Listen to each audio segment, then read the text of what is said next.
Hey guys, Brian delivers you the goods here. I'm returning to you tonight for this album review, and I hope you guys will enjoy this album review for the long-awaited Silverstein Antibloom album that I got a chance to listen to for myself for the 23 minutes of this and 8 songs.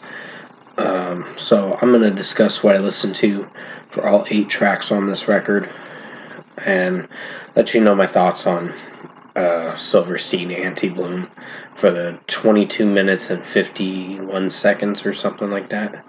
So almost 23 minutes. So let's dive into this album review. Now, this is a short record, keep in mind. And they're going to have another album sometime this year for Pink Moon, I believe. That'll be the next one. But other than that, let's just get started with what I listened to. So Mercy Mercy is the opening track, and it is a great song. Shane Told's screaming potential is epic in this track. His regular vocals in it and the chorus are shining very well. Just love the catchy breakdowns and all that in this track. It definitely was my favorite song for sure, so definite 5 out of 5 for me. Then you get Don't Let Me Get Too Low, one of the singles. It was the last single before this record finally came out as of now, or going to be at midnight. But from what I listened to, Don't Let Me Get Too Low is a very catchy track. I like the vibe to this song. I like the melody. I like just the way Shane Told is singing it, and just execution wise, this track was great for sure. Another 5 out of 5. And I forgot to mention, Mercy Mercy had like this phone buzzing at the beginning of the song, the intro of the track. And then later on, it had some talking in the 2 minutes, 20-second mark or something like that. But other than that, that track was good, so was Don't Let Me Get Too Low. Both of them get a 5 out of 5. Confession is a really nice track, very melodic. I love how the way Shane Told is singing it with his regular vocals. This track was a more emotional kind of, uh, I wouldn't say ballad, but it was just a nice track from what I listened to. Music video is pretty cool too, from what I watched through and all that.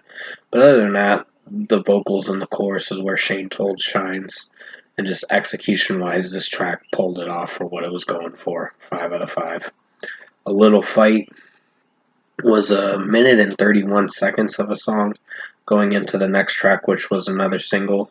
And yes, Confession was a single, was the second single, but A Little Fight, to get back on track, uh, was a pretty good song. I like Shane Told's vocals in this one, so it sounds nice for the most part, and has some catchy drum work and interesting guitar work. And Shane Told, like I said, his vocals shine in this track.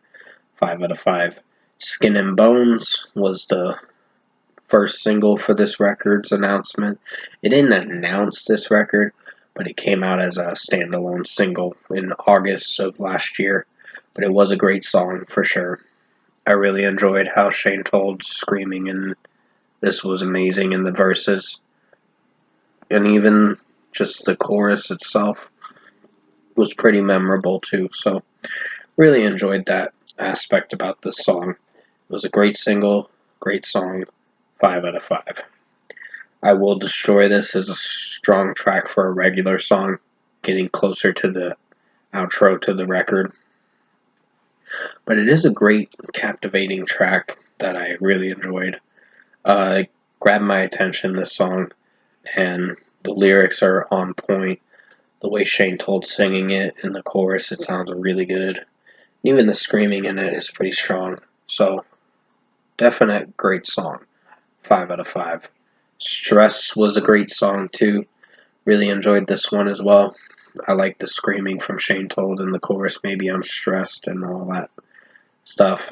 I have to go back and listen to it a few more times, but I know I enjoyed this song from what I listened to.